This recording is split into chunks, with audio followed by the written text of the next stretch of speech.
Hello guys, तो मैं ले आया हूँ बॉडी बिल्डिंग की बहुत सारी नई अपडेट्स। और आज की फर्स्ट अपडेट में हम बात करेंगे कियान पियर्सन और शॉन क्लाइडा के बारे में। एंड मैन, सबसे पहले तो मैं आपको ये दिखा दूँ कियान पियर्सन की वर्कआउट करती हुई clips. And I don't know why, but एक अलग ही लेवल की फाइट चल रही है इन दोनों के बीच में। जिस तरह से ये दोनों हमें ट्रेन करते हुए दिख रहे हैं ना, आप लोग क्लिप्स देखो, they are pushing themselves like crazy. कोई कंट्रोवर्सी नहीं, कोई आपस में बात नहीं, कोई गेस्ट पोस्टिंग नहीं, nothing, there is nothing going on like that. बस एक डेडिकेशन, डिसिप्लिन और बहुत ही ज़्यादा फोकस जो हमें खुद को इम्प्रूव करने में लग गए हैं ये दोनों। अब देखो, ये जो फिजिक अपडेट आप देख रहे हो, ये है 16 वीक्स आउट कियान की update. And how is this possible? किस तरह से ये चीज़ पॉसिबल है गाइस? कि मतलब ये शेप इस साइज़ के साथ, इस टेपर्ड वेस्ट के साथ आप कैरी कर रहे हो, मतलब crazy level of improvements. Proportions थोड़े से भी ख़राब नहीं हुए हैं जो भी मसल मास इन्होंने ऐड करी है। In fact they are looking more improved इनके लैट्स की विड्थ के बढ़ने की वजह से। और साथ में इन्होंने जो अपने लेग्स पे काम करा है ना, अपनी क्वाड्स को ग्रो करा है, उससे इनका एक्स फ्रेम, इनका टेपर और भी ज़्यादा रिनाउंस हो गया है और भी ज़्यादा इंप्रूव हो गया है। तो वेस्ट अब और ज़्यादा स्मॉलर साइड पे लग रही है। तो साइज़ बढ़ाने के साथ एक वेस्ट को और ज़्यादा टाइटर करने वाली technique, I think Patrick tour इस बारे में पहले भी बात कर चुके हैं कि सिर्फ मसल मास ग्रो करना होता तो कोई भी कर लेता, लेकिन अपने शेप को बनाए रखते हुए वो चीज़ करना इज़ वॉट मैटर्स। और यहाँ पर गाइज टोटली वो दिख रही है। Taper is looking crazy improved, x frame is looking better. देखो, कियान लास्ट ईयर भी कोई भी बॉडी पार्ट ऐसा नहीं था जहाँ पर लैग कर रहे थे। आई थिंक ये कहना बिल्कुल भी गलत नहीं होगा कि एक ऐसे बॉडी बिल्डर हैं जो पूरी तरह से कंप्लीट हैं। कियान पियर्सन पूरी तरह से कंप्लीट, कोई भी बॉडी पार्ट लैक नहीं करता। लास्ट ईयर जो इतनी थोड़ी बहुत कंट्रोवर्सी इस बारे में बनी थी कि शॉन क्लाइडा इनसे जीत सकते थे, वो सिर्फ इसलिए गाइस कि जहाँ पर ये लैक कर रहे थे वो थे मसल मैच्योरिटी और ग्रेनीनेस। उस लेवल की मसल मैच्योरिटी और ग्रेनीनेस वो लास्ट ईयर कैरी नहीं कर रहे थे जिस लेवल की शॉन क्लाइडा कैरी कर रहे थे। लेकिन इन द एंड गाइस शायद हम ये बोल सकते हैं कि एस्थेटिक्स और जो शेप वाली बात है वो कियान पियर्सन ज़बरदस्त कैरी कर रहे थे। प्लस कंडीशनिंग एक बहुत ही अच्छे लेवल की थी, ऐसा नहीं था कियान पियर्सन कहीं भी लैक कर रहे हो। सो इस साल तो man things are going to be totally different, क्योंकि लास्ट ईयर ही ऐसा कोई भी मसल नहीं था जहाँ पे इनको इम्प्रूवमेंट करनी थी। इनको सिर्फ फीडबैक यही था कि अपनी मसल मैच्योरिटी पे काम करो और साथ में मसल को हार्ड करने पे काम करो, और वो चीज़ अब हो गई है। तो अगर शॉन क्लाइडा को इन्होंने ऑलरेडी बीट कर दिया था without the muscle maturity, without the muscle hardness, without the cleanliness, क्योंकि कोई भी मसल पार्ट लैक नहीं कर रहा था, तो इस साल तो ये सारी चीज़ें ये लेकर आने वाले हैं। Muscle maturity is going to be there guys. Separation आप लास्ट ईयर से बहुत ज़्यादा अच्छी एक्सपेक्ट कर सकते हो 100%। उसके साथ में गाइस ग्रेनीनेस भी इनकी फिजिक में इस बार प्रेजेंट है। एक्स फ्रेम और ज़्यादा अच्छा लग रहा है, शेप और ज़्यादा रिनाउंस हो गया है। I believe one of the most aesthetic physique of current time. तो एक सीबम का शेप, एक वेजली का शेप, एक लेज़लो क्राली का शेप और एक कियान पियर्सन का शेप। आई थिंक ये चार शेप जो है ना बहुत ही आउटस्टैंडिंग है, बहुत ही अनबीटेबल टाइप हैं। I mean look at him over here. और साथ में आप दूसरी तरफ देखोगे ना शॉन क्लाइडा को, तो वो भी इसी तरह से ट्रेन कर रहे हैं, बिल्कुल डेडिकेटेड होके। अपनी फिजिक अपडेट कोई भी वो प्रेजेंट नहीं कर रहे हैं गाइस। थोड़ा सा भी हमें हिंट नहीं मिल पा रहा कि उनकी फिजिक इस वक्त कैसी हो रही है, लेकिन जिस तरह से ये ट्रेन कर रहे हैं ऐसा लग रहा है वॉर के लिए तैयार हो रहे हैं, बैटल के लिए तैयार हो रहे हैं। अब देखो, इस सारी ट्रेनिंग को देखकर, इस सारे वर्कआउट सेशन को देखकर, इस सारी क्लिप को देखकर शायद आप लोग भी ये बोलो या मैं भी ये बोलने को मजबूर हो जाऊँ कि शॉन क्लाइडा जीत सकते हैं। बट इस कियान पियर्सन से जीतना आई रियली डोंट थिंक कि ये पॉसिबल है मैन। मतलब शॉन क्लाइडा को जैसे हम लास्ट ईयर तक देखते थे ना कि उनको कोई बीट नहीं कर सकता, उसी तरह से इस वक्त हम देख रहे हैं कियान पियर्सन को कि कोई बीट नहीं कर सकता। शॉन क्लाइडा का टाइम आई थिंक जा चुका है और कियान पियर्सन का टाइम आ गया है, और अभी एक लेगेसी बनाने के लिए पूरी तरह से रेडी है। I mean who is beating him? मुझे बिल्कुल नहीं लगता कि no one is beating this Keone Pearson guys, not even Shawn. और अगर शॉन बीट नहीं कर रहे हैं तो फिर दूसरे सारे बंदे तो बहुत ही ज़्यादा दूर हैं। एक बहुत ही ज़्यादा डिफरेंस इन्होंने क्रिएट कर दिया है बाकी सबसे। अगर शॉन इनको बीट नहीं कर सकते तो एक बहुत ही ज़बरदस्त, बहुत ही गोल्डन बैटल हमें देखने को मिलेगी। एक ऐसी बैटल गाइस जो आई थिंक हमें किसी और डिवीजन में देखने को नहीं मिलने वाली। बिकॉज देखो, ऑनेस्टली बताऊं तो आपको पता है सीबम से मुकाबला इतना स्ट्रॉन्ग किसी का भी नहीं होगा। हाँ, सेकंड प्लेस के लिए बैटल देखने को मिल जाएगी, बट चैंपियन से मुकाबला ऐसा नहीं देखने को मिलेगा। ना ही रायन टेरी वगैरह से हमें देखने को मिलेगा, ना ही ओपन डिवीजन में देखने को मिलेगा। मुकाबला जो असली में देखने को मिलेगा, जिसके पैसे हैं गाइस, जिसको अभी तक लोग इस तरह से हाइप अप नहीं कर रहे, जिसको अभी तक लोग इस तरह से समझ नहीं रहे, वो है Keone Pearson versus Shaun Clarida part 2। A great battle between two great body builders जो एक दूसरे की रिस्पेक्ट भी करते हैं और एक दूसरे के साथ इस तरह का हेल्दी कॉम्पिटिशन करते हैं कि बहुत ज़्यादा इंप्रूव करके आते हैं अपनी फिजिक को। क्योंकि Shawn is also pushing himself like crazy, कोई भी अपडेट ना शेयर करते हुए बिल्कुल एलियन जैसे दिखते हुए बट काफ़ी टाइम से अपनी फिजिक को छुपाते हुए भी। तो क्या ये चीज़ वो दोबारा कर सकते हैं जो वो पहले कर चुके हैं, टाइटल को रीगेन कर लेना दोबारा से? मैन आई डोंट नो, अगर कोई और चैंपियन होता तो शायद मैं इस बात को मान लेता, because we are talking about front Clyda, the mini Ronnie Coleman himself. लेकिन यहाँ पर सिर्फ और सिर्फ क्योंकि कियोन पियर्सन है उनके कंपेटिटर, उनके सामने उनसे टक्कर लेने के लिए, तो भाई मुझे बिल्कुल ऐसा नहीं लगता। Even though he is going to try his best, और सच में गाइस हमें कहीं कहीं तो आई थिंक प्री जजिंग या फाइनल से पहले ऐसा लग भी जाए कि फ्रॉन्ट क्लाइडा बीट कर देंगे, लेकिन मैं इस बात को मानने को बिल्कुल, और हो सकता है गाइस कहीं कहीं किसी किसी पोज में ये बीट कर दें, but overall I think Keone Pearson is so damn improved कि इस वक्त there is no chance I feel. But let's see, an epic battle is waiting for us, can not wait for this guys. मतलब 15 weeks हैं, लेकिन ये भी बहुत ज़्यादा लग रहा है क्योंकि इन दोनों ने बीच में कहीं पर पोजिंग नहीं करी, कोई फिजिक अपडेट इस तरह से नहीं दी जहाँ पे पोस्ट कर रहे हो। मतलब देखो कियोन पियर्सन ने अपनी फिजिक अपडेट दी है, बट वो स्टिल फोटोज़ दिए हैं। पहले ही हमें वीडियोज़ वगैरह दे देते, अब तो फोटोज़ ही दे रहे हैं, और उसके बाद उस चीज़ का वेट ही हो रहा है इतने लंबे टाइम से। तो can not wait for this. Shawn के चांसेस जीतने के हैं, बट इसी सिचुएशन में कि कियोन पियर्सन अब डिवीजन मूव कर जाएं, अब ओपन डिवीजन में स्विच कर जाएं, उसके अलावा आई सी देयर इज़ नो चांस। बाकी आप लोग बताओ कमेंट सेक्शन में आपको इस बारे में क्या लगता है, और आप लोग कितने एक्साइटेड हो इस बैटल को देखने के लिए। ट्रस्ट मी गाइज, आप लोगों को पता नहीं है कितनी ज़बरदस्त बैटल हमें देखने को मिलने वाली है इन दोनों के बीच में। एनीवेज, अब इसके बाद चलते हैं गाइज नेक्स्ट अपडेट पर, जो कि है बहरूज तमानी की, जिन्होंने रिसेंटली कंफर्म कर दिया है कि he is going to compete in Dubai pro. Yes, मतलब ठीक है, हमें पहले से पता ही था कि वो कम्पीट करने वाले हैं, ऐसा बहुत ज़्यादा हमने सुन लिया था। माइलोस इस बारे में काफ़ी टाइम तक बात कर चुके थे, बट उसके बाद भी एक ऑफिशियली बहरूज ने खुद ही अनाउंस नहीं करा था, बट अब now he has announced it. तो इसका मतलब है गाइज एक अच्छी बैटल हमें यहाँ भी देखने को मिलेगी, क्योंकि इनकी फिजिक बहुत अमेजिंग लग रही है, एस्थेटिक्स इनके और ज़्यादा इंप्रूव हो गए। He is looking insane over here. Last show में भी बहुत ज़बरदस्त आए थे, स्किन क्वालिटी बहुत ही पतली लाए थे, कंडीशनिंग वही प्लास्टिक वाली लेके आए थे नाथन डियाशा को, जो इन्होंने बीट करा था। तो बहरूज की बिगेस्ट वीकनेस गाइज उनके लेग्स हैं, और दुबई प्रो में पता है किससे मुकाबला होने वाला उनका? नेक्सीला से, यस, रूबियल मॉस्केरा से। और उनकी स्ट्रेंथ क्या है?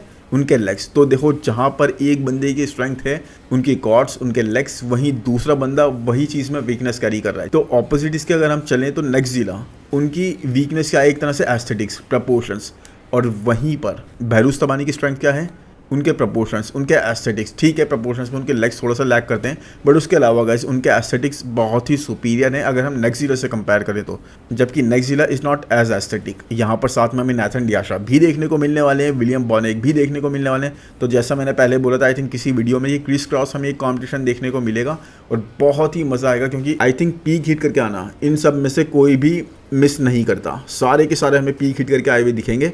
हाँ, फ्लॉज सबके साथ होंगे कोई ना कोई, उनके स्ट्रक्चर में, उनकी फिजिक में, जैसे कि हम नाथन डियाशा का जानते हैं, उनका टोर्सो, उनका शेप इतना अच्छा नहीं है। दूसरी तरफ विलियम बॉनेक हैं, जिनके साथ हम देख चुके हैं उनकी वेस्ट काफ़ी वाइडर साइड पे हो गई है, और साथ में गाइस उनका शेप और उनका साइज़ काफ़ी ज़्यादा लैग करता हुआ हमें दिख रहा है। बाकी शो तो उन्होंने जीत लिया, लेकिन जो चीज़ें मैं आपके सामने वही रख रहा हूँ। नेक्सीला और नाथन डियाशा की बात हमने ऑलरेडी कर ही ली है, तो अब देखते हैं गाइस, मज़ा आएगा इस शो को देखने में। जजेस किसको फेवर करते हैं, किस तरफ लीन करते हैं, क्योंकि कंडीशन और पीक हिट करके तो I think they all are going to come. तो एनीवेज, अब इसके साथ चलते हैं गाइस नेक्स्ट अपडेट पे, जिनकी बात हमने काफ़ी वीडियोस में नहीं करी है, लेकिन जिनकी बात होती रहनी चाहिए। यस, एरिन बैंक्स की। तो एरिन बैंक्स की अपडेट है guys, and he is looking really good. वो भी 4 वीक्स आउट, ये ऑलरेडी शो रेडी लग रहे हैं, और आई थिंक इनका शेप कैसा है ना, कि अगर ये ऑन गियर होते हैं, ऑफ गियर वाली बात नहीं है, बट जब ये ऑन गियर आते हैं ना, तो आई थिंक 2-3 वीक्स में इनकी फिजिक इतनी अच्छी हो जाती है कि इनको 15 वीक्स 16 वीक्स की प्रेप करने की ज़रूरत नहीं लगती। इनकी बस यही है कि 3-4 वीक्स की प्रेप करें और फिर ये रेडी हो जाएंगे। इतने ज़्यादा हार्डर साइड पर, इतने ज़्यादा डायल्ड इन ये ऑलरेडी लगते हैं। देखो यहाँ पे 4 वीक्स आउट हैं और ऑलरेडी प्रिपेयर्ड लग रहे हैं पूरी तरह से शो के लिए। And how much he has improved, इस बारे में तो आप खुद देख लो। इनकी फिजिक को, चेस्ट को बहुत ज़्यादा इन्होंने ब्रॉट अप कर लिया है, अपने अपर चेस्ट पे बहुत ज़्यादा वर्क करा, जो इनको फीडबैक मिला था। अपने पॉडकास्ट में भी अभी इन्होंने रिसेंटली बात करी थी एलेक्स टॉपलिन के साथ, कि इनको ना काफ़ी ज़्यादा क्रिटिसिज्म का सामना करना पड़ा था, लोग इनको बहुत ज़्यादा बैश कर रहे थे। He was feeling really bad about जो हुआ इनके साथ, लेकिन इन्होंने जजेस के फीडबैक को बिल्कुल पॉजिटिव लिया और अपने आप पे वर्क करा। और देखो अब जैसे ही इन्होंने वर्क करा ना फोकस करके, तो इन्होंने इस चीज़ को फील करा कि हर एक मसल, हर एक बॉडी पार्ट उसी तरीके से इंप्रूव कर रहा है जिस तरह से वो एक्सपेक्ट कर ही नहीं रहे थे। उनके लेग्स बहुत ज़्यादा ब्रॉटअप हो गए, उन्होंने बताया।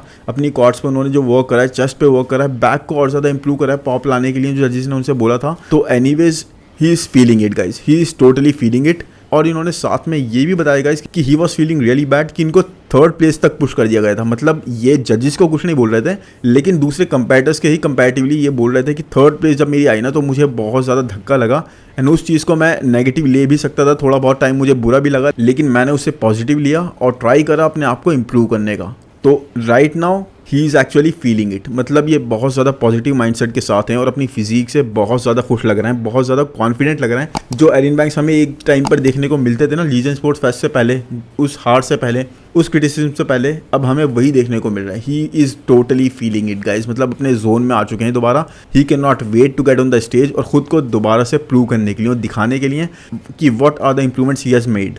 बट जैसे इनकी फिजिक लग रही है गाइस, एक क्वेश्चन रेज तो होता है। अब काफ़ी बार मजाक में हमने शायद इस बारे में बात भी करी है, what if he goes to classic division. क्योंकि देखो इनके बैक डबल बाइसेप पोज आप काफ़ी बार इनको हिट करते हुए देख सकते हो और बैक बहुत ही डेडली है इनकी, ऑलरेडी आप जानते हो। जब ये स्क्वीज़ करते हैं ना बैक को अपनी back double bicep pose hit करने से पहले, that is a sight to see. तो इनका बैक डबल बाइसेप पोज या इनकी बैक देख लो, इनकी कॉर्ड्स देख लो, सेपरेशन वगैरह, मतलब डाइल्ड इन जिस तरह से है ना, ये अपर बॉडी तो इनकी पूरी प्रॉपर क्लासिक डिवीजन में सूट कर सकती है। बस लेग्स पे इनको मसल मास और ऐड करनी होगी। हाइट भी काफ़ी अच्छी है तो उसका तो काफ़ी एडवांटेज इनको जाएगा ही। बाकी एनीवेज दुबई प्रो में हमें जल्दी ही देखने को मिल जाएगा कि ये कैसी फिजिक लाते हैं। अभी तक कोई दूसरा नाम ऐसा बड़ा कंफर्म हुआ नहीं है। डियोगो का नाम कंफर्म है, आंद्रे फर्ग्यूसन का नाम कंफर्म है, लेकिन ब्रैंडन हेंड्रिक्सन का नाम कंफर्म नहीं है, कायरन होल्टन का नाम कंफर्म नहीं है। और कई लोग बोल रहे हैं कि कायरन होल्टन यहाँ पर compete कर सकते हैं, बिकॉज बहुत टाइम से लोगों ने उस बारे में सुना नहीं है और लास्ट ईयर भी कुछ ऐसा ही हुआ था। बट दिस एरिन मैन, इनको थर्ड प्लेस करके ना जजेस ने इनको और ज़्यादा इंप्रूवमेंट्स करने का मौका दे दिया। इनको एक तरह से राह दिखा दी कि यस आपकी फिजिक में और ज़्यादा स्कोप है, आप और ज़्यादा इंप्रूव कर सकते हो। और वही चीज़ इन्होंने करी, खुद को और ज़्यादा पुश करा। क्योंकि देखो अगर ये जीतते जाते तो इनको लगता ही नहीं कि मुझे और ज़्यादा इंप्रूवमेंट्स करनी है, उसी फिजिक को ये और डाइल्ड इन करते रहते हैं, बस कंडीशन करते रहते हैं और कुछ ज़्यादा नहीं करते। चेस्ट वगैरह को ऐसे ब्रिंग अप करने की ज़रूरत नहीं लगती इनको, अपने आर्म्स को ऐसे ब्रिंग अप करने की ज़रूरत नहीं लगती, लेकिन वही चीज़ है इनको बताया गया और पॉजिटिव लिया। और देखो अब रिजल्ट्स आप लोगों के सामने हैं, किस तरह से ये और ज़्यादा एक डेंजरस मैच फिजिक एथलीट लग रहे हैं। एनीवेज अब इसके बाद चलते हैं नेक्स्ट अपडेट पर, जो कि है राफेल ब्रांडो की। यस गाइस, राफेल ब्रांडो कहीं गायब नहीं हुए, अब उनकी धीरे धीरे अपडेट्स मिलने लग गई हैं। काफ़ी टाइम से वो खामोश थे, अभी उन्होंने एक रीसेंट अपडेट प्रेजेंट करी है जो कि है 16 weeks out. Yes guys, last week की है ये। आई गेस आर्नोल्ड ब्राजील के बाद से जो कंट्रोवर्सी हुई थी ना इनकी टोनियो बर्टन के साथ में, उसने इनको काफ़ी नेगेटिवली इम्पैक्ट करा, काफ़ी अफेक्ट करा। और आर्नोल्ड क्लासिक ब्राजील के पैकेज से ये खुद भी खुश नहीं थे, तो एक तरह से थोड़ा सा ये खामोश हो गए, साइड में बैठ गए।